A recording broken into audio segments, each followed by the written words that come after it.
The economy added just 22,000 jobs in August when the expectation was more than 76,000.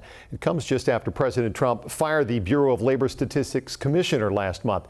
So what does this mean for unemployment? Ryan Nobles has the details. Stunning economic news today. The U.S. added just 22,000 jobs in August, and the unemployment rate ticked up to 4.3%. The number is well below the 75,000 expected and confirms the labor market is slowing down.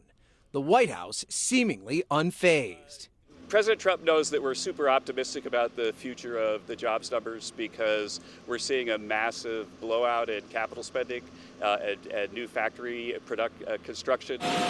But the wholesale trade and manufacturing industries both saw job losses last month. Some analysts say the numbers point to growing concerns that President Trump's policies are forcing businesses to pull back on hiring. The result of policies put in place by the Trump administration, which include the tariffs, immigration policy, government job cuts by DOGE. President Trump hosting tech industry leaders at the White House last night, predicting long-term success. In a year from now, when these monstrous, huge, beautiful places, they're palaces of genius, and when they start opening up, you're seeing, I think you'll see job numbers that are going to be absolutely incredible. Today's data is the first since President Trump fired the Commissioner of Labor Statistics, after last month's job report came in very low as well.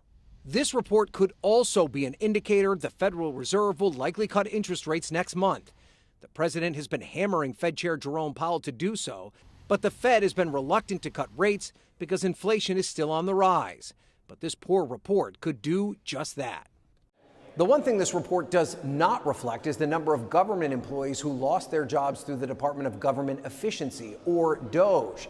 And on this day, where the country saw one of its lowest job reports in years, we're learning that the man who ran DOGE, Elon Musk, is in line to get a big raise from his company Tesla, with the possibility of making him the world's first trillionaire. Ryan Nobles, NBC News, Washington.